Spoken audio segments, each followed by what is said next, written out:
မင်္ဂလာရှိသောအချိန်ကားလေးဖြစ်ပါစေခင်ဗျာ။ကာကြီး YouTube Channel ကနေပြီးတော့မှပရိသတ်ကြီးကိုပြန်လည်ကြိုဆိုလိုက်ပါတယ်ဗျာ။ဒီ Channel ဟာဆိုရင်တော့ပရိသတ်ကြီးတို့နားဆင်ဖို့အတွက်ပရာလောကဇလံကောင်းများစွာကို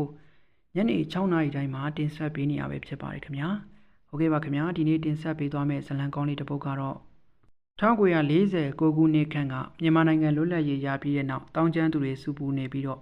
ပြည်မနာခရိုင်ထိန်ကုန်းကြီးရွာလေးမှာဖြစ်ပျက်ခဲ့တဲ့ဇလံကောင်းလေးတစ်ပုဒ်ကိုရွေးချယ်ပြီးတော့မှတင်ဆက်ပေးလိုက်ပါတယ်ဗျာ။โอเคပါကျွန်တော်ဇလံလေးကိုမပြောပြခင်မှာပရိသတ်ကြီးကကျွန်တော်တို့ရဲ့ channel လေးကို subscribe မနှိပ်ကြသေးဘူးဆိုရင်တော့ subscribe လေးနှိပ်ခဲ့ပေးဖို့တောင်းဆိုလိုက်ပါတယ်ခင်ဗျာအားလုံးကိုကျေးဇူးတင်ပါတယ်ဒါဆိုရင်တော့ကျွန်တော်တို့ရဲ့ဇလံလေးကိုအခုပဲစလိုက်ကြရအောင်ဗျာအချိန်ကတော့1940ခုနှစ်ခန့်ကမြန်မာနိုင်ငံလွတ်လပ်ရေးရပြီးတဲ့နောက်ပြည်တွင်းတောင်းကျမ်းမှုတွေနေရာနဲ့မှာဖြစ်ပွားနေတဲ့အချိန်ဖြစ်တယ်ဗန်ငယ်လေးတွေနဲ့တောရွာလေးတွေကကွန်မြူနစ်တွေနဲ့အခြားလက်နက်ကိုင်အဖွဲ့အစည်းတွေချင်းချောက်မှုကိုအကြီးအကျယ်ခံနေရတယ်ဒင်းကုန်းကြီးရွာလေးကတော့ပြည်မနာခရိုင်အတွင်းမှာတည်ရှိပြီးအလဲဘက်ကိုရိုးမာကြီးနဲ့အနီးမဝေးဖြစ်တယ်။ရွာသားတွေကလေယာလုပ်ငန်းတွေနဲ့ဥယျာဉ်ခြံလုပ်ငန်းတွေကိုလုပ်ကိုင်ကြတယ်။အဲ့ဒီအလဲရိုးမာကြီးမှာကွန်မြူနစ်တွေကတောခုပြီးတော့လက်နက်ပြပြီးကြီးရွာလေးတွေကိုလူရက်နေကြတယ်။ဒါအပြင်တခြားလက်နက်ကိုင်ထားတဲ့ဓမြအဖွဲ့တွေကလည်းရွာငယ်လေးတွေကိုပြစ်မှတ်ထားပြီးတော့တိုက်ခိုက်လူယူလေးရှိကြတယ်။အဲ့ဒီနေညကတော့လာကွယ်ညဖြစ်တယ်။တိန်ကုန်းကြီးရွာလေးမှာတော့ညအမောင်မှာအိမ်မောကျနေကြတယ်။အဲ့ဒီအချိန်မှာရွာပြင်ကနေမြင်းစည်းတံတွေကိုကြားလိုက်ရတယ်။ရွာကလူတွေကိုနှုတ်ကုန်တယ်။တိုင်းရေးပြည်ရေးအချင်းတွေမကောင်းတာကြောင့်ရွာသူရွာသားတွေမှာနိုးနိုးကြားကြားနေကြရတယ်။ရွာသားတွေကအိမ်အောက်မှာအတင်းပြုလုပ်ထားတဲ့ကျင်းတွေကိုဝင်ရောက်ပုံအောင်ကြတယ်။မကြမီမြင်းစည်းထားတဲ့လူတွေမှာရွာတွေကိုဝင်လာတယ်။အဲ့ဒီနောက်ရွာတွေကအင်ကြီးတိန်လုံးစီကိုဥတီသွားကြတယ်။အဲ့ဒီဖွဲကတော့ကွန်မြူနစ်တွေမဟုတ်ဘဲနဲ့အဲ့ဒီဒေတာတစ်ဝိုက်မှာတိုက်ခိုက်လူယူနေတဲ့ဓမြငတ်ထွားတို့ပွဲဖြစ်တယ်။အခုလဲငတ်ထွားတို့ပွဲကတိန်ကုန်းကြီးရွာလေးမှာရှိတဲ့ဒေါ်များတို့အိမ်ကိုတန်တန်မတ်မတ်ဝင်ရောက်လာတယ်။ဒေါ်များကတော့အဲ့ဒီရွာလေးမှာလဲမြေအများပြပိုင်သူဖြစ်တယ်။ကဲအိမ်သားတွေအကုန်ထွက်ခဲ့နော်။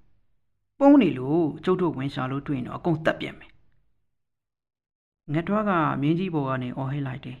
။လက်မှာလေ6လုံးပြူတနက်ကိုကင်ထားတယ်။ဓမြတွေကတော့အယောက်20ရှိပြီးတော့တနက်သိမ့်မပါကြပါဘူး။တချို့ကတော့ဓားတွေလမ်းတွေကိုကင်ဆောင်ထားကြတယ်။အယောက်တိုင်းတော့မြင်းစီထားတယ်။အနီးနားရွာသားတွေမှလည်းဝိုင်းဝန်းမကူညီနိုင်အောင်အားလုံးငြိမ်ပြီးတော့ပုံအောင်နေကြတယ်။အိမ်ထဲတော့ဝင်မရှာပါနဲ့။ထွက်ခဲ့ဆိုထွက်ခဲ့ပါမယ်။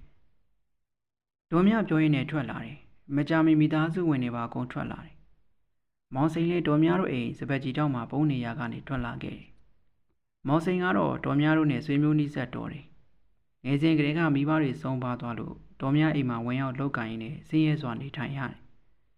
တယ်။ဒေါ်မြကကဆေးနေသလိုအကျဉ်လည်းမကောင်း။မောင်စိန်တို့မိဘပိုင်လဲတွေနွားတွေကိုတင်းယူလိုက်တယ်။အဲ့ဒီနောက်မောင်စိန်ကိုကျွန်တယောက်လိုသာဆက်ဆံတယ်။မောင်စိန်အသက်10နှစ်ကလေးကဒေါ်မြအိမ်မှာနေထိုင်ရာကအခုအသက်19နှစ်ပင်ရှိနေပြီ။တနေ့ကုန်အလုံးနဲ့လက်နဲ့ပြတ်တယ်မရှိလောက်ကန်ရတယ်။စားရတော့လေထမင်းချမ်းနဲ့ဒေါ်မြတို့အိမ်သားတွေစားတော့ပြီးတဲ့ဟင်းအကြံတွေကိုသာစားရတယ်။ဒေါ်မြတို့ကအမျိုးတောင်းတယ်။အကုန်အိမ်ရောက်ကနေထွက်လာကြပြီးတော့အိမ်ရှိမြေကွက်လက်မှာဒူးထောက်ထိုင်ချလိုက်တယ်။ဓမြတွေကတနက်နဲ့ချိန်ထားတဲ့သူကချိန်ထားတယ်။မောင်စိန်လေးနောက်ဆုံးမှဝင်ထိုင်လိုက်တယ်။ကဲတော်မြရှေ့ရှေ့ဝေးဝေးမပြောချင်ဘူး။အကျုပ်တို့ကိုငွေတွေနဲ့စားဖို့ရိတ်ခါတွေလိုချင်တယ်။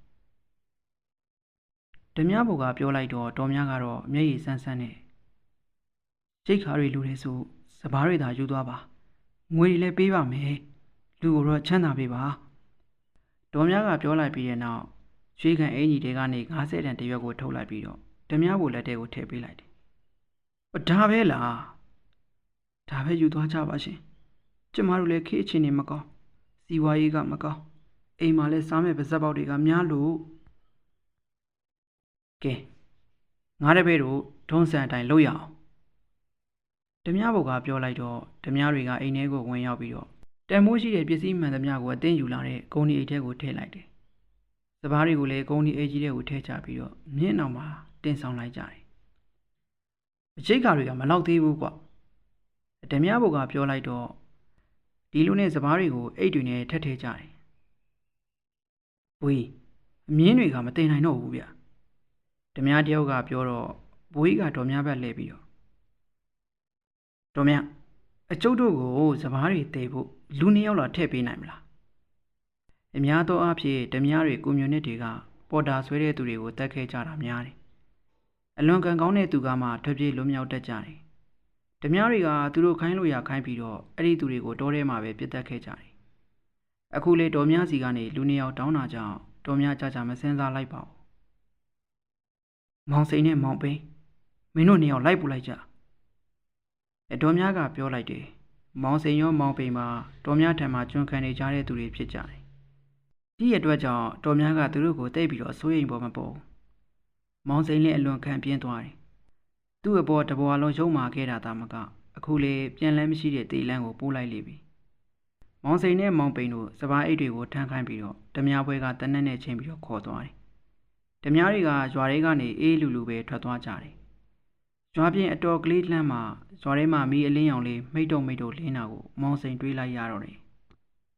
အလေရိုးမတောင်ကြီးကိုတက်လာပြီးတောင်ကပန်းတစ်ခုကိုရောက်လာကြတယ်ဓမြဘိုးကမြင်းကိုရက်လိုက်ပြီးတော့သူတို့နှစ်ဦးရှေ့မှာမတ်တက်ရက်လိုက်တယ်ကဲမင်းတို့ဒီလောက်ဆိုရပြီပြန်တော့ဓမြဘိုးကပြောလိုက်တော့မောင်စိန်နဲ့မောင်ပိန်လေးစပားထုတ်ကြီးကိုပြစ်ချလိုက်ကြတယ်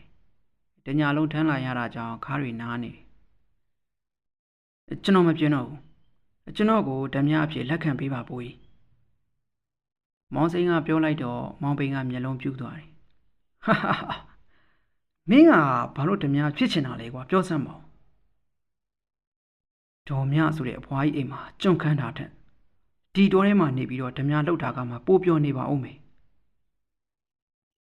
မောင်စိန်ကအဲ့လိုပြောလိုက်တော့ဓမြဘုကရီမောလိုက်ပြီးတော့မင်းကိုငါဓမြဖြစ်လက်မခံဘူးဆိုရင်ရော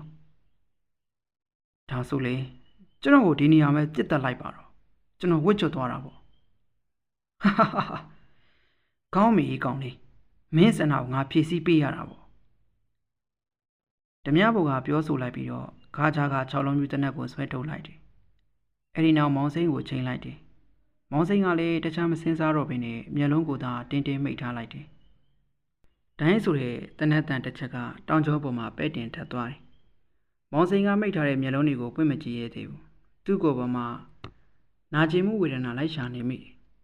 အဲ့ဒီနောက်တန်ချာမမျက်လုံးကိုပွင့်ကြည့်လိုက်တယ်သူ့တကူလုံးစမ်းကြည့်လိုက်တယ်ဟာငါဘာမှဖြစ်ဘူးပဲတော်တယ်ကောင်လေးမင်းစမ်းသက်တာအောင်မြင်သွားပြီမင်းလိုတရီရှိတဲ့လူကိုတို့ဓမြဖွဲ့ကကြိုးဆိုပါတယ်ကွာဓမြဘုကပြောလိုက်တဲ့နောက်မောင်ပိန်ဘက်ကိုကြည့်လိုက်တယ်မင်းရောမပြန့်သေးဘူးလားငါစိတ်ကောင်းဝင်နေတော့ပြန်ခိုင်းတာနော်ဓမြဘုကမောင်ပိန်ကိုကြည့်ပြီးတော့ပြောလိုက်တယ်မောင်ပိန်ကလည်းကြောင်နေရာကနေတတိဝင်ပြီးတော့ခေါင်းကိုညှိလိုက်တယ်အဲ့ဒီနောက်အဲ့ဒီနေရာကနေတအောင်တို့ပြေးလိုက်တယ်ဓမြဘုကမောင်ပိန်ရဲ့နောက်ကျောကိုကြည့်ရင်လည်းရေရွနေလိုက်တယ်1 2 3အဲ့ဒီနောက်မောင်ပိန်ကိုတနက်နဲ့ပြစ်ခတ်လိုက်တယ်ဒိုင်းဆိုတဲ့တနက်တန်တစ်ချက်ဟိမ့်ထွက်သွားတယ်မောင်ပိန်ကရှေ့ကိုပြက်လဲသွားတယ်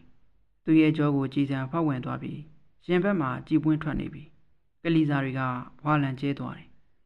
မောင်ပိန်ကချက်ချင်းတော့မသေးသေးဘူးလူးလွန်နေသေးတယ်ငါပြောသားပဲငါစိတ်ကောင်းဝင်နေတဲ့အချိန်ပြေးပါဆိုဟာဟာဟာဓမြဘုကပြောရင်းနဲ့တနက်ကိုခါချပြန်ထိုးလိုက်တယ်အဲ့ဒီနောက်မောင်စိန်လေးစပားအိတ်ကြီးကိုထမ်းပြီးတော့ဓမြတွေနဲ့အတူတောထဲကိုဆက်လိုက်လာခဲ့တယ်တောင်ဆွေကြီးတစ်ခုကိုဖျက်ကျော်ပြီးတဲ့အချိန်မှာရှူကြီးတစ်ခုကိုတွေ့ရတယ်ရှူထဲမှာမြေပြန့်ပြီးတော့ဝယုံပင်တွေကထူထပ်နေတယ်အနည်းရောက်တဲ့အခါမှာအဲ့ဒီဝယုံပင်ကြီးတွေကြားမှာဝိုင်းလေတွေထိုးထားတာကိုတွေ့ရတယ်အဲ့ဒီနေရာကတော့ဓမြတွေစကန်းချရာစကန်းဖြစ်တယ်ဓမြ10ယောက်ခန့်ကစကန်းတွေကနေပြေးထွက်လာပြီးတော့ကြိုးစိုးကြတယ်မြင်းတွေကိုဆွဲခေါ်သွားပြီးတော့မြင်းဆောင်ထဲကိုပို့လိုက်ကြတယ်ညရောက်ပြီတင်းလီတွေရှိမြေကွက်လက်ကြီးမှာမိဘုံပွဲကြီးကိုဟိနေအောင်ပို့ထားတယ်အဲ့ဒီနောက်မြေပြင်မှာငပြောဘက်တွေကိုခင်းလိုက်ကြတယ်မြေအိုးတွေနဲ့ချက်လုပ်ထားတဲ့ထမင်းတွေကိုအဲ့ဒီငပြောရွက်တွေပေါ်မှာတပုံချင်းစီပုံလိုက်ကြတယ်အဲ့ဒီနောက်စားတွေကိုလက်နဲ့ခတ်ပြီးတော့ထမင်းပေါ်ပြူးလိုက်ကြတယ်အဲ့ဒီနောက်ဟင်းရွက်ဟင်းဘက်တွေကိုကင်လိုက်ပြီးတော့ထမင်းပုံတွေရဲ့ဘေးမှာပုံပေးလိုက်ကြတယ်ဘိုးကြီးကတော့ထမင်းစားနိုင်ပြီလို့ပြောလိုက်တာနဲ့ဓမြတွေကထမင်းပုံရှိတွေထိုင်ပြီးတော့အလူရဲ့စားတောက်ကြတော့တယ် အခုထမင်းတစ်နက်ကမောင်စိတ်ဘွားမှာစားရခဲ့သမျှထမင်းတွေတဲကမှအဆိုးဆုံးဖြစ်နေစံမာလည်းပြောင်းစင်အောင်မဖွတ်ထားတာကြောင့်စားရတာမှပြီးတော့ကြမ်းထော်နေဟင်းရွက်ဟင်းဖက်တွေမှလည်းဘာဟင်းတွေပြုလုပ်ထားတယ်မသိဘူးဒါကြောင့်ထမင်းကိုစားနဲ့သာကြိတ်မိတ်ပြီးတော့စားရတယ်အနားမှာရှိတဲ့ရေအိုးကနေဝက်စစ်ဘူးလေးနဲ့ခြေတောက်ပြီးတော့မျောချရတယ်ဓမြဘိုကြီးကတော့သူတို့နဲ့အတူတူမစားဘဲနဲ့တဲတစ်ခုအတွင်းမှာဒေါင်းလန်းဟောင်းတစ်ခုနဲ့ထမင်းပို့ပေးရတယ်ထမင်းကလည်းစားမကောင်းလိုက်တာတော်များအိမ်ကစားခြင်းစားကြံကတော့တိကျကောင်းသည်မောင်စိန်ကညင်းညူလိုက်တယ်ညားရီတဲ့ခါမှာအတန်းလိုက်ကြီးစောက်လုပ်ထားတဲ့ဝါရန်တဲကြီးမှာစုပြုံပြီးတော့အိတ်ကြတယ်အဝေးတည်းကိုတခုနဲ့မောင်စိန်မှာတော့သူဝစ်ထားတဲ့ပစိုးစုပ်လေးကိုခြုံပြီးတော့အိတ်ရတယ်မိုးလင်းပြီမောင်စိန်တို့ဓမြတွေအဲ့ဒီနေ့ကအလုံးမရှိဓမြအချို့ကတော့ညကတိုက်လို့ရတဲ့ငွေတုံငွေစားပစ္စည်းတွေကိုတွားရောက်ထုခွဲရောင်းချကြပြီးတော့လိုအပ်တဲ့လက်နဲ့ခဲယင်းတွေနဲ့အရက်တွေဝယ်လာကြမှာဖြစ်တယ်မောင်စိန်လည်းအနီးနားမှာရှိတဲ့စမ်းချောင်းလေးနဲ့ရေတကွန်ငယ်လေးမှာရေချိုးလိုက်တယ်ဝစ်စရာဝစ်စားပိုးမပါတာကြောင့်ကိုတုံးလုံးချိုးရတယ်ပြီးမှအဝစ်စားတွေပြန်ဝစ်ရတယ်ရေတုံကပြန်လာပြီးတော့ဝယ်ရုံအောက်မှာထိုင်နေတဲ့ချိန်မှာဓမြဘိုကြီးကသူ့စီလမ်းလျှောက်လာတယ်ဘလို့လဲကောင်လေးညကအဆင်ပြေရဲ့လားပြေပါတယ်ဗျာတခုပဲရှိတယ်စားရတာအဆင်မပြေဘူးဗျဘလို့အဆင်မပြေတာလဲကွဒီမှာဟင်းချက်တမင်းချက်တာဘယ်သူချက်တာလဲဟောဒီလိုပဲစကမ်းမှာရှိတဲ့သူချက်တာပေါ့ကွာဒါဆိုကျွန်တော်ချက်ပေးရမလားကျွန်တော်ကရွာမှာအိုးတကြီးအကူလောက်ခဲ့ဘူးလေမောင်စိန်ကပြောလိုက်တော့ဓမြဘိုလည်းမျက်လုံးတွေအကြောင်လက်သွားတယ်ကောင်းတာပေါ့ကွာဒါပေမဲ့မင်းအရေးချင်းကိုစမ်းတက်ရမယ်ဘာတော်ကြီးလာဟိဒီကောင်လေးကိုထမင်းချက်တဲ့နေရာကိုခေါ်သွားပြလိုက်အနေပေါင်းကောင်လေးဒါနဲ့မင်းနာမည်ကဘယ်လိုခေါ်တယ်လဲကျွန်တော်နာမည်ကမောင်စိန်ပါအေးငါနာမည်မှတ်ထားငါနာမည်ကတော့ငတ်ထွားတယ်မောင်စိန်လေးကောင်းငိမ့်လိုက်တယ်ငတ်ထွားကနာမည်အတိုင်းပဲအသားမဲမဲထွားထွားကြိုင်ကြိုင်ဖြစ်တယ်မျက်နှာမှာလည်းကြောက်ပေါက်ပမာတွေများပြီးတော့ပြုတ်ထနေတယ်မိုးစိန်မွေးတွေနဲ့ပတိုင်းမွေးတွေကထူလည်းဖြစ်မောင်စိန်လည်းထမင်းချက်ဖို့ပြင်းတယ်စပားတွေကိုဓမြနှစ်ယောက်ကိုဘာတော်ကပို့ခိုင်းလိုက်တယ်အဲ့ဒီနောက်မောင်စိန်ကလည်းထမင်းအိုးတဲလိုက်ပြီးတော့ထမင်းအိုးမှာမြေအိုးတွေဖြစ်တာကြောင့်မြေအိုးတွေကိုထင်းမင်းနဲ့တန်းစီပြီးတော့တဲလိုက်တယ်အဲ့ဒီနောက်ထမင်းတွေကိုရေခန့်ချက်လိုက်တယ်ထမင်းချက်ပြီးတော့ဟင်းကမရှိဘာတော်ကဓမြ၃ယောက်ကိုဟင်းစာရှာခိုင်းလိုက်တယ်ဇုံတကောင်နဲ့ဘာရွက်တွေမှမသိတွေ့တာတွေခူးလာတယ်မောင်စိန်အလွန်စိတ်ဖြတ်သွားတယ်နေပါဦးရုံကတကောင်နဲ့လားအဲ့ဒီရုံကဓမြဘုံငတ်ထွားတွယ်ကွသူကဓမင်းဆိုင်အသားမပိုင်ဘယ်တော့မှမစားဘူးအေးအသားမပါပဲဓမင်းစားရတဲ့ရက်ဆိုအဲ့ဒီရက်ဓမင်းချက်တဲ့လူတနက်နဲ့ပြစ်တက်လိုက်တာပဲဘာတော်ကပြောလိုက်တော့ဘာစိန်ကတတွေးကိုဂလူကနေမျိုးချလိုက်ကြတယ်ငါကလေနည်းနည်းပါးပါးချက်တဲ့ပြုတ်တဲ့တော့အခုလောလောဆယ်ချက်ကြွရီတောင်းရင်ကတော့ငါပဲဖြစ်နေတာပေါ့ဘာတော်ကပြောလိုက်တယ်အရှိကမြန်မာမျိုးသားတွေမှာဓမင်းမချက်ပြုတ်တတ်ကြအောင်အနေချင်းသာချက်ပြုတ်တတ်ကြတယ်မောင်စိန်ကရွာမှာတာရေးနာရေးတွေမှာဝိုင်းဝန်းကူညီပေးဘူးတာကြောင့်ချက်တက်ခဲ့တာဖြစ်တယ်ထမင်းချက်တော့ရုံကိုဘာတော်ကကင်းနေတယ်မောင်စိန်ကတော့ဓမြတယောက်ခေါ်ပြီးတော့တော်တယ်ဟင်းစားရှာထွက်ခဲ့တယ်ဝယုံပင်တွေရောက်တော့မြင့်နုတွေကိုတွေ့တာကြောင့်မြင့်နုလေးတွေကိုအတူဖြတ်ကြတယ်စကန်းရောက်တော့အဲ့ဒီမြင့်နုလေးတွေကိုအတုံးလေးတွေတုံးပြီးတော့အိုးထဲထည့်ပြီးတော့ရေလုံးပြုတ်ပြီးတော့စားတွေနဲ့ခတ်လိုက်တယ်အဲ့ဒီနေ့လေစားကတော့တမျိုးစားကောင်းနေတယ်ဓမြဘုံကလည်းသဘောကျနေတယ်ကောင်းနေကွာငါတို့လည်းတစ်ခါလာအရွက်ပြုတ်တွေပဲစားနေရတာဒီလိုနဲ့ထမင်းချက်ပြုတ်ရေးတောင်းဝင်မှာဘာတော်ရဲ့မောင်စိန်ရဲ့အပေါ်ကိုအလိုလိုရောက်လာခဲ့တယ်နောက်တစ်ရက်မှာဓမြတိုက်ဖို့အစီအစဉ်ရှိတယ်ကတိဝမ်းရွာကိုဓမြတိုက်ကြမှာဖြစ်တယ်ငထွားကတော့မောင်စိန်ကိုမလိုက်ခိုင်းဘူးဒါပေမဲ့မောင်စိန်ကလည်းလိုက်ချင်နေတယ်ဒါကြောင့်မောင်စိန်ကိုမြင်းတဲ့ကောင်ပေးပြီးတော့ညနေမှာဓမြတိုက်ထွက်ခဲ့ကြတယ်ထုံးစံတိုင်းပဲဓမြအဖွဲ့ကသတင်းပေးထားတဲ့သတင်းအရအတန်ငယ်ချမ်းသာတဲ့အိမ်တိန်ကိုတိုက်ကြတယ်အိမ်ထဲမှာရှိတဲ့အဖိုးတန်ပစ္စည်းတွေကိုယူကြတယ်မောင်စိန်ကတော့ဂုံနေအိတ်ကင်ပြီးတော့အိမ်နောက်ပေးမိဖို့ကိုဝင်ပြီးတော့ဟင်းချက်စရာပစ္စည်းတွေကိုယူတယ်စကန်းရောက်တော့တိုက်ရပါပစ္စည်းကိုစုပုံလိုဝေခဲ့ကြတယ်အဲ့ဒီချိန်မှာမောင်စိန်ကကြက်သွန်ဖြူတွေကြက်သွန်နီတွေငရုတ်သီးတွေသာပါတယ်ဓမြအားလုံးကရီမောကြတယ်မောင်စိန်ကတော့မျက်နှာလေးအောက်ချထားတယ် နောက်နေ့မှာထုံးစံတိုင်းပဲချက်ပြုတ်ရတယ်ဟင်းအတွက်တောဝက်တစ်ကောင်ပြစ်ခတ်ရတယ်တောဝက်မှာသေးငယ်တာကြောင့်ဓမြဖို့အတွက်ထားလိုက်ရတယ်မောင်စိန်ကဝက်သားကိုကြက်သွန်ငရုတ်သီးထောင်းပြီးတော့ဝက်စီနဲ့ပဲစီပြန်လေးချက်လိုက်တယ်တောထဲမှာအစီနဲပေမဲ့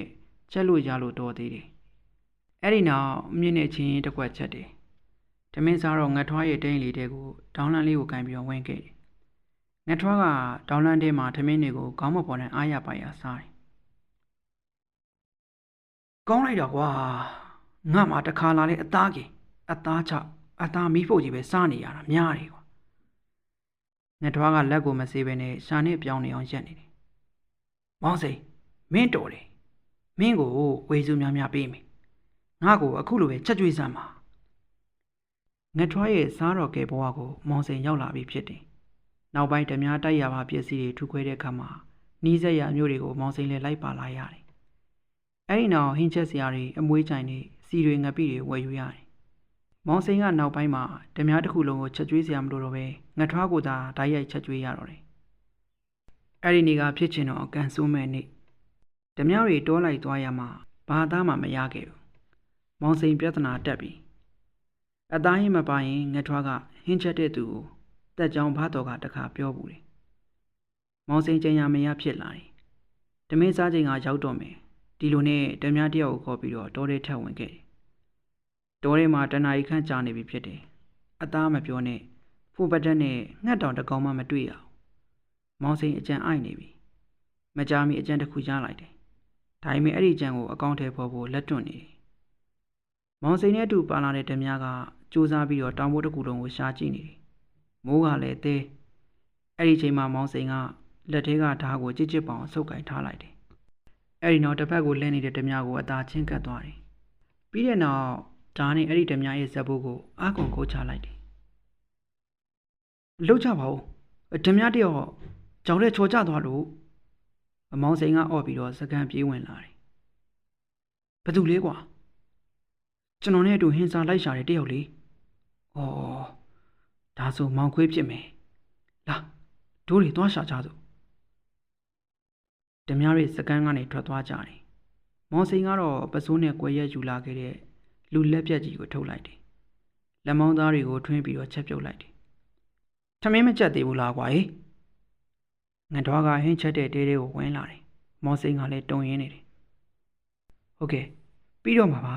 ။ဘူကြီးတို့ကအကောင်းဆုံးချက်ပေးနေလို့နည်းနည်းကြားနေရပါ။အင်းလေလက်ဖက်ကောင်းစားခြင်းတော့ပလောင်တောင်တက်နှေးရမှာပေါ့မဟုတ်ဘူးလား။ငထွားကပြောပြီးတော့သူ့တဲကိုပြန်သွားတယ်။မကြမီမောင်စိန်လည်းတောင်းလန်းလေးကိုကန်ပြီးတော့ငထွားတဲတဲကိုပြေးဝင်သွားတယ်။ဟာဒီနေ့ဟင်းကတိတ်မွေးပါလားကွာ။ဘာသားတော့ဟာဟိုလေးယုံသားပါ။အာပါစားလို့ကောင်းလိုက်တာအသားကနှုတ်ပြီးတော့အေးနေတာပဲ။ငါယုံသားစားဘူးလားပဲ။ဒါပေမဲ့ဒီလိုယုံသားမျိုးတစ်ခါမှမစားဘူးကွာ။ငထွားကပြောရင်းဆိုရင်လည်းပလုတ်ပလောင်းနဲ့စားတောင်းနေ။အဲ့ဒါကလေယုံသားတဲ့အမွှေးကြိုင်တွေကောင်းလို့နေမှာပါ။မောင်စိန်ကပြောလိုက်တယ်။ပြီးရနောက်စားပြီးသားဒေါင်းလန်းလေးကိုကန်ပြီးတော့တဲပြင်ထွက်လာခဲ့တယ်။တဲပြင်မှာဘာတော်ကစောင့်နေတယ်။တို့ပါသေးရဲ့ငါမင်းကိုတတ်လိုက်ပြီလို့တော့ထင်းနေတာ။ဘယ်ကသာတက်ရမှာလဲဘာတော်ရဲ့။မဟုတ်လေ။ဒီနေ့ဘာသားမှမရတာ။ဟုတ်ဘူး။ကျွန်တော်တော့တဲ့နောက်တစ်ခါတော့ရုံတကောင်ဖမ်းမိလို့ဘာတော်ကဘာမှမပြောဘဲနဲ့မောင်စိန်ကိုကြည့်နေတယ်။ဒါနဲ့မောင်စိန်ရေမောင်ခွေးလောင်းကိုလည်းရှာမတွေ့ဘူးကွာ။ကြောက်တဲ့ကြောက်သွားတာဆိုတော့ကြောက်ကိုဆင်းချရမှာပေါ့ဗျာ။မောင်စိန်ကပြောရင်းနဲ့လက်ထွက်သွားတယ်။အဲ့ဒီညကမောင်စိန်အိမ်မက်ဆိုးတွေမှတ်တယ်။အိမ်မက်ထဲမှာဖိုးခွေကသူ့ကိုဓာတ်နဲ့ခုတ်တက်ပြီးတော့အပိုင်ပိုင်လှီးဖြတ်နေတယ်။အဲ့ဒီနောက်သူ့သားတွေကိုဟင်းချက်ပြီးတော့ငထွားနဲ့စကန်းကဓမြတွေကိုမင်းရီရှက်ရီစားတောက်နေကြတယ်။နောက်တနေ့အဲ့ဒီနေ့ကတော့ရစ်တွေဖမ်းမိလာတယ်။မောင်စိန်လည်းရစ်တွေကိုချက်ပြုတ်ပေးလိုက်တယ်။ဒါပေမဲ့ထမင်းဝိုင်းမှာငထွားကစားမကောင်းဘူးလို့ပြောတယ်။မနေ့ကလို့ယုံသားစားချင်လိုက်တာကွာ။ငါ့ကိုအဲ့ဒီယုံသားနေတိုင်းချက်ကြွေပါ။ဟုတ်ကဲ့ဘိုး ညနေဆောင်တော့မယ်မောင်စိန်ကအချိန်နေကြည့်ပြီးတော့တော်တွေပြေးဝင်ခဲ့တယ်အဲ့ဒီနောက်သူတက်မှတ်ထားတဲ့တောင်မိုးအောက်ခြေကိုတူးလိုက်တယ်ကျွန်းတွေနဲ့ဖြစ်တာကတကြောင်မနေ့ကမိုးတွေရွာပြီးတော့မြေပြော့နေတာကတကြောင်မလို့အသာလေးမောင်ခွေးရဲ့အလောင်းကိုတူးဖို့ရရှိတယ်မောင်စိန်ကအလောင်းရဲ့လက်ထက်ဖက်ကိုထပ်ပြီးတော့ဖြတ်လိုက်ပြီးတဲ့နောက်အနီးနားမှာရှိတဲ့ဝါးပင်တွေကအဖက်တွေနဲ့ထုတ်ပိုးလိုက်တယ်အဲ့ဒီနောက်အလောင်းကိုတောင်ပိုအောက်ခြေမှာပြန်မြုပ်လိုက်ပြီးတော့စကန်းကိုပြန်လာခဲ့တယ်စကန်းအတွင်းထမင်းချက်တဲ့တဲမှာဘာတော်ရှိနေတယ်မောင်စိန်မင်းဘာတွေယူလာတာလဲဟိုအမြင့်တွေချိုးလာတာပါမောင်စိန်ကတုံတုံရင်ပြန်ပြေးတယ်အဲ့ဒီနောက်ထမင်းစားချက်တဲ့တဲထဲမှာမောင်စိန်အလုံးများနေတယ်ဘာတော်ကလည်းမောင်စိန်နာမှာရစ်တီလုံနေတယ်ညစာစားချိန်ရောက်တော့မောင်စိန်ကတောင်းလန်းလေးကန်ပြီးတော့ငတ်ထွားရဲ့တဲတဲကိုဝင်ခဲ့တယ်အဲ့ဒီနောက်ဘာတော်ကပါတဲတဲလိုက်လာတယ်ဘယ်လိုလဲကွာငါမှာတဲ့ကြုံသားရရဲ့လားငတ်ထွားကမေးလိုက်တော့မောင်စိန်ကကောင်းကျင်ပြလိုက်တယ်ငတ်ထွားကဓမင်းကိုအားရပါရစားတောင်းတယ်ဘာတော်ကလည်းဘေးနားမှာနေပြီးတော့အရိတ်ကဲခက်ကြည့်နေတယ်မောင်စိန်မင်းချိုးလာတဲ့မြစ်တွေမပါပါလားဘာတော်ကမေးလိုက်တော့မောင်စိန်မျက်နှာပြတ်သွားတယ်ဟိုမြစ်တွေကလေခါနေလို့ပါဗျငတ်ထွားဓမင်းစားပြီးတော့မောင်စိန်နဲ့ဘာတော်ကတဲတဲကနေပြန်ထွက်လာကြတယ်အဲ့ဒီနောက်ဓမင်းဟင်းချက်တဲလေးအတွင်းထဲကိုဝင်လိုက်ကြတယ်ပဝင်းကျင်ကမှောင်မဲနေတယ်ဓမြတွေကအနားယူနေပြီဖြစ်တယ်မောင်စိန်မင်းငါ့ကိုမှန်မှန်ပြောစမ်းမင်းကဘာသားတွေချက်တာလဲကိုဘာတော်ကလည်းကျွန်တော်ချက်တာယုံသားပါဗျအမောင်စိန်ကပြန်ပြောလိုက်တယ်ဘာတော်ကခေါင်းကိုတွင်ခါလိုက်တယ်မဟုတ်ဘူးမောင်စိန်မဟုတ်မင်းသူများကိုပဲညာတင်ညာလို့ရမယ်ငါ့ကိုတော့ညာလို့မရအောင်ငါတီးတလောက်ကတော့ဒီနေ့ယုံသားမရဘူးနော်ပြီးတော့ဖူခွေးပြောက်တာကလည်းထူးဆန်းနေတယ်အဲ့ဒီကြောက်ကပြုတ်ကြဘူးမလွဲ့ဘူးကွာတယောက်ယောက်တွန်းချမှာဒါမှမဟုတ်မူးနေတဲ့လူပဲပြုတ်ကြမယ်ကိုမတော်ကြီးဘသူကမှမပြောပြနဲ့နော်အဲ့ဒီလိုအစားချေပြီးတော့ဖြစ်ပသမျှအကြောင်းအရာတွေကိုပြောပြလိုက်တော့တယ်ဘာတော်မျက်လုံးပြူးသွားတယ်မင်းကွာကိုလူချင်းချင်းကိုလှုပ်ရက်တယ်ဒီကိစ္စဘိုးကြီးတင်မင်းကိုဘာလုပ်မယ်တင်လဲကိုဘာတော်ဗျာကျေးဇူးပြုပြီးတော့ဘိုးကြီးကိုမပြောပါနဲ့ဘိုးကြီးတည်သွားရင်ကျုပ်တေမှာဗျာကျုပ်လည်းတေမှာကြောက်လို့သွေးယူသွေးတဲ့နဲ့လုံးမိလိုက်တာပါဗျာတမင်ယူရတာမဟုတ်ပါဘူးအေးကွာပြီးခဲ့တာတွေလည်းပြီးခဲ့ပြီပဲငါလည်းဘသူ့ကိုမှမပြောပါဘူးဒါပေမဲ့မင်းနှုတ်ပိတ်ခါတော့ပေးရမယ်ဘယ်လောက်လဲဗျာမင်းရတဲ့ဝေစုတဝက်ကိုငါ့ကိုပေးကွာဘာစိန်ခတ်ပြီးဒါပေမဲ့အသက်တန်ငွေကြီးကတန်ဖိုးမကြီးတာကြောင့်ခေါင်းငိမ့်လိုက်တယ်တမ ्या တိုက်ပြီးတဲ့အခါမှာတိုက်ရပါပစ္စည်းတွေကိုစုပုံတယ်အဲ့ဒီနောက်အညီများအပုံတွေခွဲလိုက်တယ်ဘိုးကြီးက3ပုံယူပြီးကျန်တဲ့ပုံတွေကတော့တယောက်တစ်ပုံယူကြတယ်သူတို့ဓမြတိုက်ပြီးဝေစုခဲတဲ့အခါဘယ်တော့မှကြောက်ကစားမဖြစ်ကြအောင်နောက်တစ်နေ့ရောက်တဲ့အခါမှာဟင်းစားရှာဖို့မောင်စိန်နဲ့ပါတော့အတူတူသွားကြတယ်တော်ရဲရောက်တော့ဝေယုံပင်အောက်မှာရှိတဲ့တောင်ပိုကြီးတစ်ခုရဲ့အောက်ခြေကိုမောင်စိန်ကတူးလိုက်တယ်အထဲမှာမောင်ခွေးလောင်ကြီးထွက်လာတယ်မောင်ခွေးကရုံးမပြတ်သေးဘူးဝေယုံပင်အရင်နဲ့ချားတောင်ဘိုးကအိနေတာကြောင့်အထားခံတာဖြစ်မယ်မင်းကွာငါရှင်လိုက်တော့ဘာတော်ကပြောပြီးတော့အမ်းနေတယ်မောင်စိန်ကအချိန်မဆွဲတော့ဘဲနဲ့ပေါင်သားတွေကိုဖြတ်ထုတ်လိုက်တယ်အဲ့ဒီနောက်ဘတ်တွေနဲ့ပတ်ပြီးတော့စကန်းကိုပြန်ယူခဲ့ကြတယ်ဒီနေ့အရန်စားလို့ကောင်းလိုက်တာကွာဘာသားတော့ကွာအသားတွေကလည်းကြီးတယ်ကြီးငယ်အသားပါမောင်စိန်ကထင်ရလျှောက်ပြောလိုက်တယ်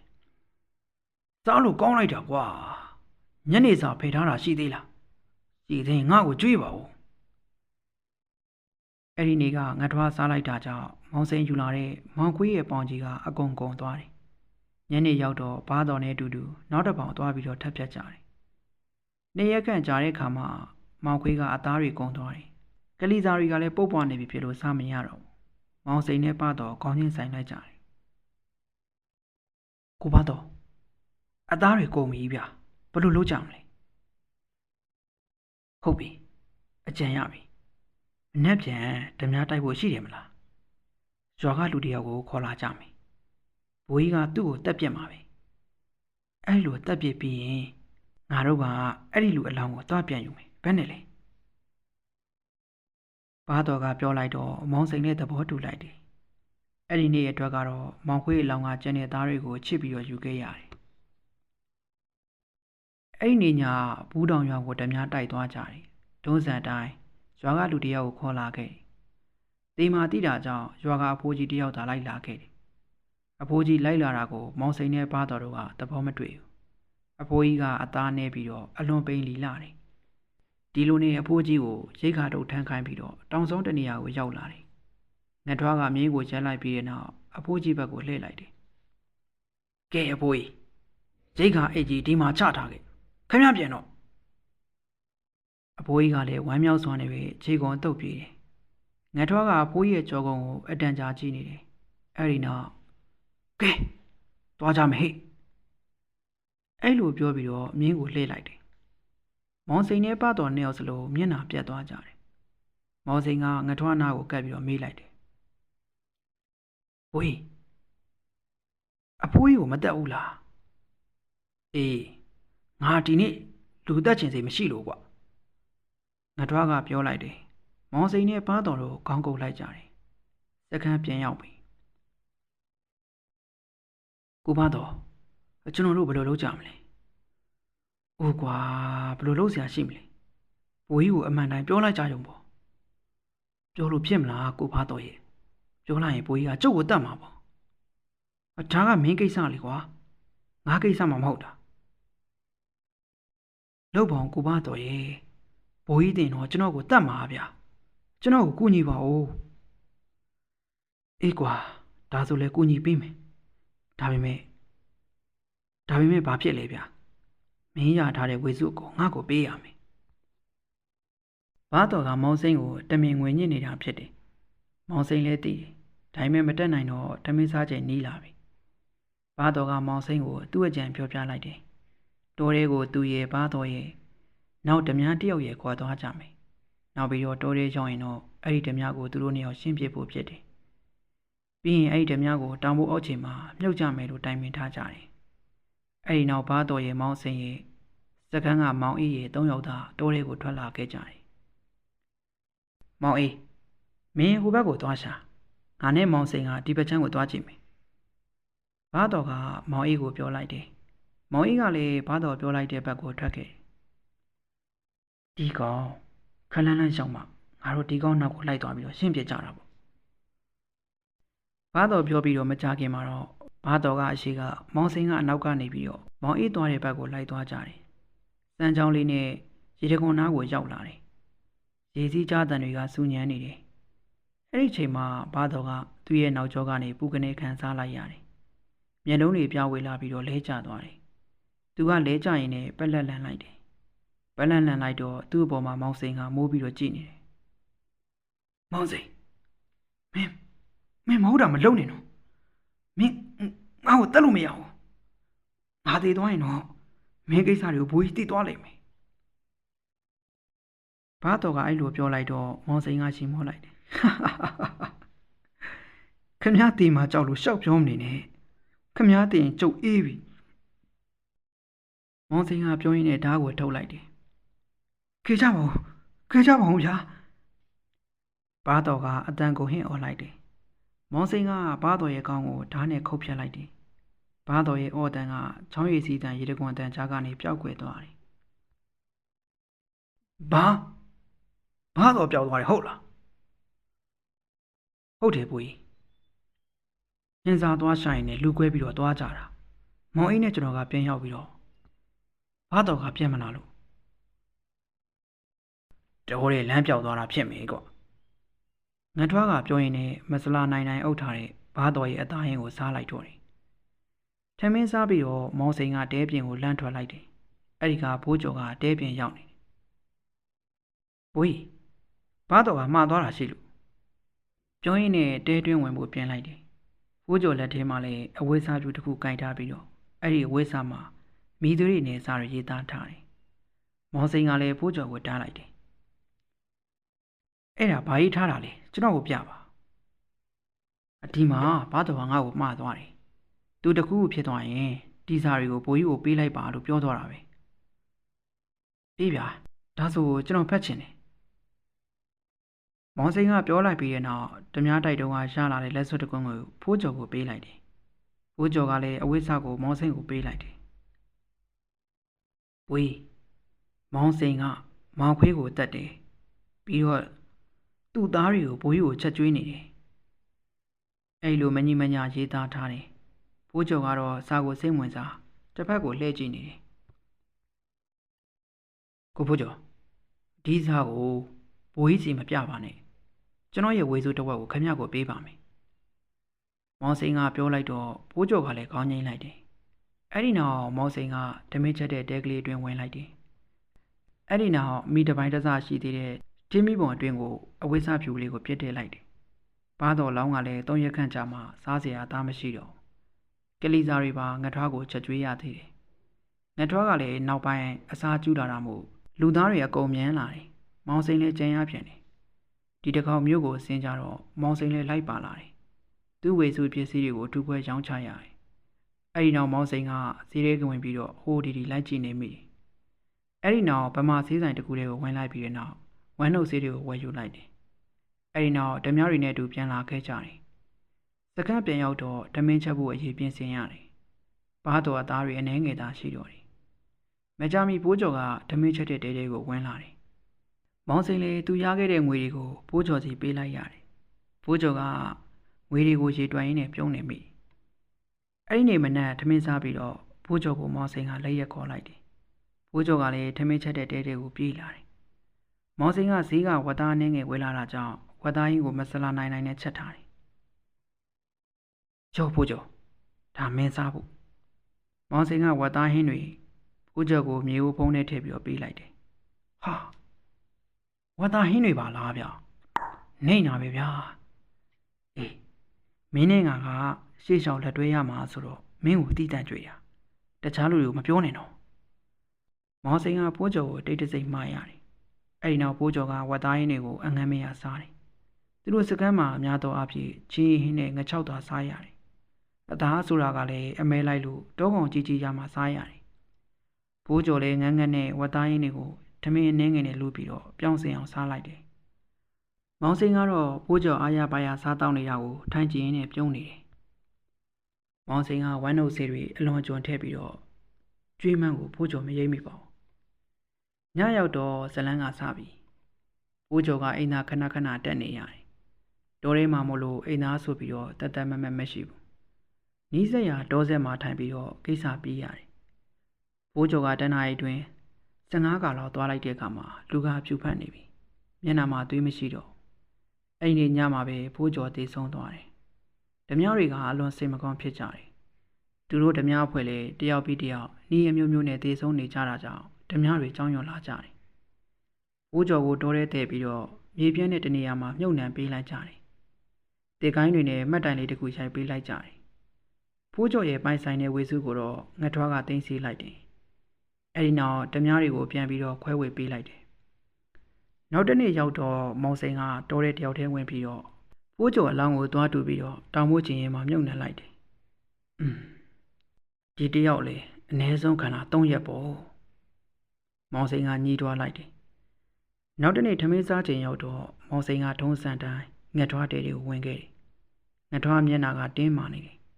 ချောင်းလုံးပြူတနက်ကိုလည်းအနားမှာချထားတယ်မောင်စိန်ကလည်းကုတ်ကုတ်ကလေးဖြစ်သွားပြီးတော့ဒေါင်းလန်းလေးကိုငှက်ထွားချေချပေးလိုက်တယ်ဒါဖိုးကျော်ရဲ့သားလားကွ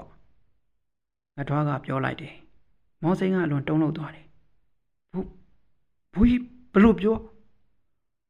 မောင်စိန်ကစကားတွေမထွက်တော့ငှက်ထွားကအနားကတနက်ကိုယူလိုက်ပြီးတော့မောင်စိန်ကိုချိန်လိုက်တယ်။မဲလူသားတွေချက်နေလို့ဘာတော်ကစာရေးထားတာ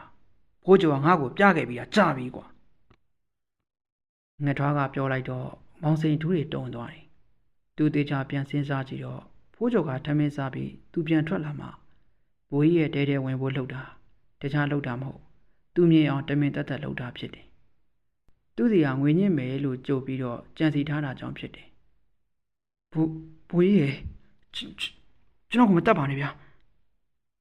မောင်စိန်ကပြောရင်းနဲ့လက်အုပ်ချလိုက်တယ်ငှက်ထွားကတနက်ကိုပြန်ချလိုက်တယ်မင်းကိုလေငါတက်ဖို့စိတ်ကူးမရှိပါဘူးကွာမင်းကိုတက်လိုက်တော့ငါ့ကိုဘယ်သူချက်ကျွေးတော့မှလဲငှက်ထွားကပြောလိုက်ရင်လည်းအသားရင်ဘက်ကိုကောက်သွားလိုက်တယ်ဒါဆိုဘိုးကြီးကမင်းကဟင်းချက်ဖို့သာတောင်းဝင်ယူအသားရဖို့ငါတောင်းဝင်ယူတယ်ငှက်ထွားကပြောလိုက်တော့မောင်စိန်လည်းအဲ့ဒီတော့မှတက်ပြင်းချနိုင်တယ်ဒါပေမဲ့မင်းအရင်ငါ့ထက်များများပိုချက်ကွာငါစားရတာမဟုတ်ဘူးငှက်ထွားကပြောလိုက်တော့မောင်စိန်ကလည်းကောင်းငိမ့်လိုက်တယ်သူတို့ပြောနေတာကိုတဲနေရနာမှာကပ်ပြီးနားထောင်နေသူတဦးရှိတာကိုတော့သူတို့သတိမထားမိကြပါဘူးဖိုးကျော်ရဲ့အလောင်းကအနှစ်ရက်နဲ့ပဲကုန်သွားတယ်အခုတော့နံရိုးတွေအယိုးတွေကိုပါဆုပ်ပြုတ်လုပ်ပြီးတော့ချက်ပေးရတယ်ငှက်ထွားလေးတစ်ဖြည်းဖြည်းနဲ့လူထဲမတူတော့ဘဲနဲ့ဘလူးကြီးတစ်ကောင်နဲ့တူးလာတယ်အထူးသဖြင့်လူသားစားရင်းတွေစားတဲ့အခါမှာအငမ်းမရစားတော့တတ်တယ်ဘွေးအသားကုန်ပြီဗျမနေ့ပြန်စားစရာမရှိတော့မောင်စိန်ကပြောလိုက်တယ်ငှက်ထွားကလက်ဖြန့်ရိုးကြီးကိုစုံနေတယ်ကြားတယ်မပူနဲ့ငါစီစဉ်ပေးမယ်ငှက်ထွားကပြောဆိုလိုက်ပြီးတော့စားမဲတိုင်းဆက်စားနေတယ်နောက်တနေ့မိုးတောက်ပြီးဘွေးကဓမြတွေအားလုံးကိုမြေကွက်လက်မှာစုခိုင်းထားလိုက်ကြတယ်အဲ့ဒီနောက်ညကငါရဲ့ရတနာထုတ်ပျောက်သွားတယ်မင်းတို့တွေကဘယ်ကောင်ယူသွားတာလဲကွာငှက်ထွားကတနက်တကားကားနဲ့ပြောလိုက်ပြီးတဲ့နောက်စီစဉ်ထားတဲ့အတိုင်းဓမြတွေအိတ်တဲ့တဲရင်အတွင်းကိုဝင်ရှာတယ်ဘိုးစီဆိုတဲ့ဓမြတယောက်ရဲ့အဝတ်ထုတ်ထဲမှာရတနာထုတ်ကိုတွေ့လိုက်တယ်ကျွန်တော်မယူပါဘူးဗျာကျွန်တော်မယူပါဘူးဒီမဲ့ဘိုးစီငါတို့ကဓမြတွေတလီရဲစီတခီးရဲသွားနေကြတဲ့သူတွေကွာအချင်းချင်းမင်းဒီလိုမလုပ်တယ်မင်းကငါခွင့်မလုပ်ဘူးငှက်ထွားကဒေါနဲ့မှန်နဲ့ပြောလိုက်ပြီးတော့ဘိုးစီရဲ့ဦးခေါင်းကိုတနက်နဲ့ပြစ်လိုက်တယ်ဘိုးစီရဲ့ခေါင်းမှာပေါက်သွားပြီးတော့အုံနောက်တွေမှာမြေပေါ်ကိုပြန်ကျင်းနေတယ်ခန္ဓာကိုယ်ကချက်ချင်းမတည်သေးပဲနဲ့လက်လုံချေလုံးနဲ့အကျော်ဆွဲနေတယ်ဒီချိန်ကစပြီးတော့ငါတတိပေးလိုက်မယ်ငါတို့ဖွဲ့သားတွေချင်းချင်းခိုးတာဝက်တာလူတာရက်တာလွှင့်တော့အဲ့ဒီလူကိုငါတတ်ပြင်မယ်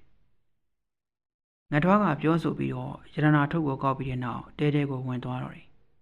ဓမြတွေလည်းတယောက်တစ်ခွန်းတီးတိုးပြောနေကြတယ်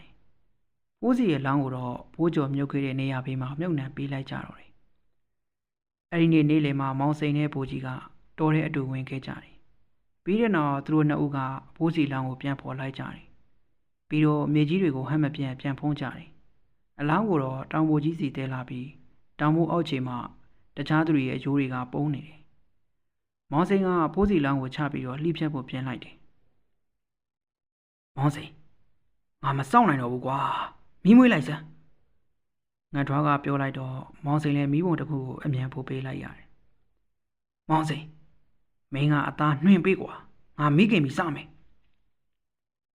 ငှက်ထွားကပြောရင်းနဲ့ဝလုံးတစ်လုံးကိုခုတ်ပြီးတော့အချောင်းကလေးဖြစ်ခွဲနေတယ်မောင်စိန်ကလည်းဘိုးစီရဲ့ပေါင်သားတွေခြေသလုံးတွေကိုလှိဖြတ်ပေးနေတယ်ငှက်ထွားကဒုံချောင်းတွေနဲ့ထိုးပြီးတော့မိဘုံမှာကင်းနေတယ်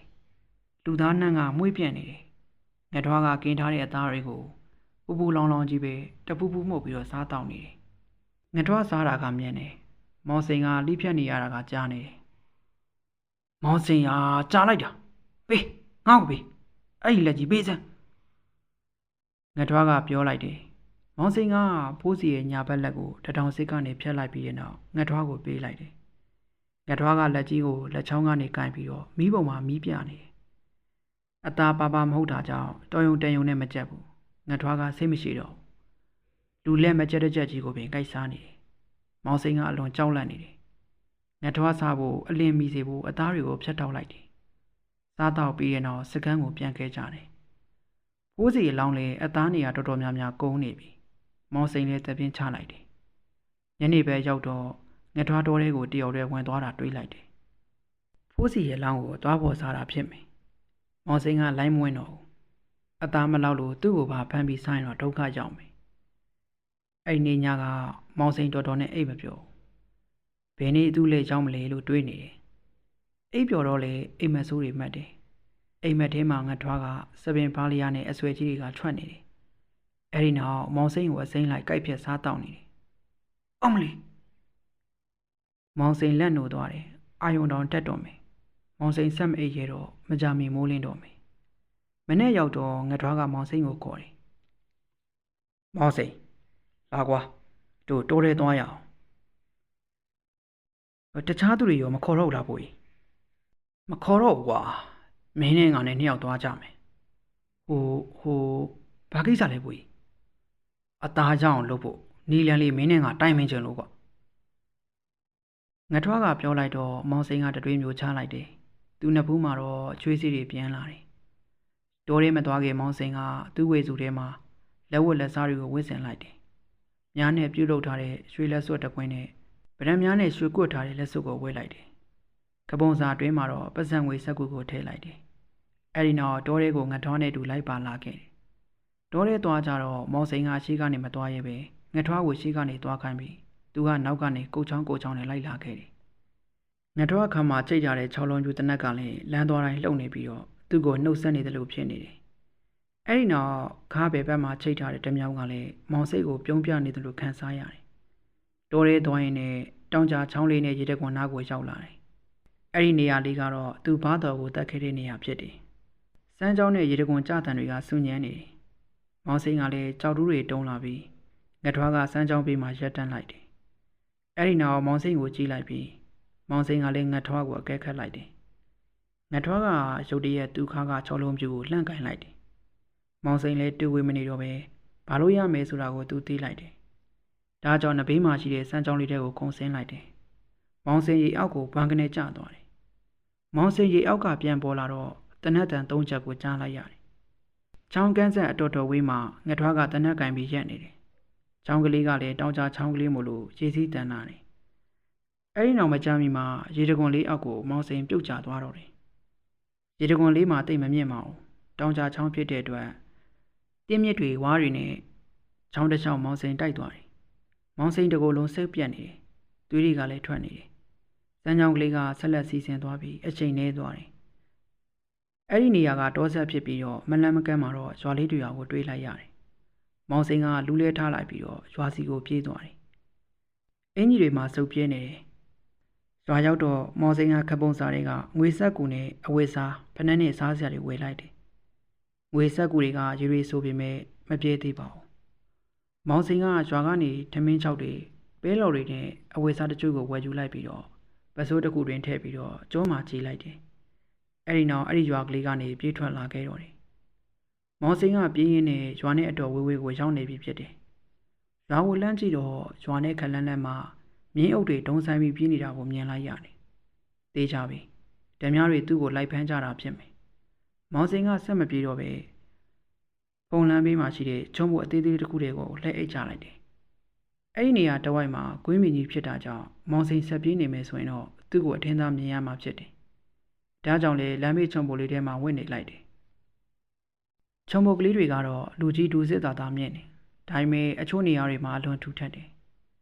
မကြခင်မြင်းတွေတုံးဆိုင်ပြီးတော့ဓမြတွေရောက်လာကြတယ်။မောင်စိန်ကလည်းချုံဖို့တွင်းမှာပြားနေအောင်ဝတ်ထားလိုက်တယ်။ဓမြတွေကြော်သွားတာတောင်မထားရသေးဘူး။ချုံဖို့တွေအကားကွယ်ယူပြီးတော့တွားသွားနေရတယ်။ဓမြတွေလည်းခောက်တုံခောက်ပြန်အဲ့ဒီနေရာကိုရှားကြတယ်။မောင်စိန်လည်းအဲ့ဒီညဖို့အဲ့ဒီချုံဖို့အတွင်းမှာလာဝတ်ပြီးတော့ဖြတ်တန်းလိုက်ရတယ်။နောက်နေ့မှာဓမြတွေလာမလားလို့စောင့်ကြည့်သေးတယ်။အဲ့ဒီမှာဓမြတွေမလာတော့။အဲ့ဒီတော့မှမောင်စိန်လည်းထပြီးတော့ပြေးရတော့တယ်။ထမင်းကြောက်တွေနဲ့ပဲလော်တွေကိုသာစားပြီးပြေးရတယ်။မောင်စိန်ပြင်းမနာရောက်တော့ရထားစီးပြီးတော့အောက်ပြည်အောက်ရွာကိုအခြေချဖို့အပြီးတိုင်ထွက်ခွာခဲ့ပါတော့တယ်။နေပေါင်းများစွာကြာခဲ့ပြီးမောင်စိန်မှလည်းထဝယ်မြို့မှာအခြေချရင်းနဲ့ဆုံးပါသွားခဲ့တယ်။ထဝယ်သူတယောက်နဲ့အကြောင်းပါပြီးသားသမီးမြေးတွေရလာခဲ့တယ်။မောင်စိန်ဆုံးပြီးတော့ပစ္စည်းတွေချမ်းခဲ့တယ်။လူပြိုပေါရွယ်ဦးမောင်စိန်မြေးလေးကသူ့အဖိုးရဲ့စာအုပ်ပင်မွေနှောက်နေတယ်။အဲ့လိုမွေနှောက်ရာကနေရှေးကြပြီးတော့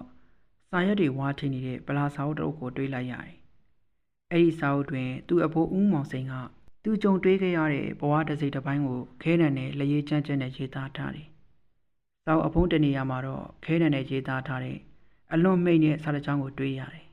။လူသားစားငှက်ထွားပရိသတ်ကြီးများခင်ဗျာ ဇလန်လေးကတော့ဒီမှာပြီးဆုံးသွားပါပြီခင်ဗျာနားဆင်အားပေးခဲ့ကြတဲ့ပရိသတ်တွေအားလုံးပဲစိတ်ချမ်းသာခြင်းကိုယ်ချမ်းသာခြင်းနဲ့ပြည့်စုံနိုင်ကြပါစေဗျာ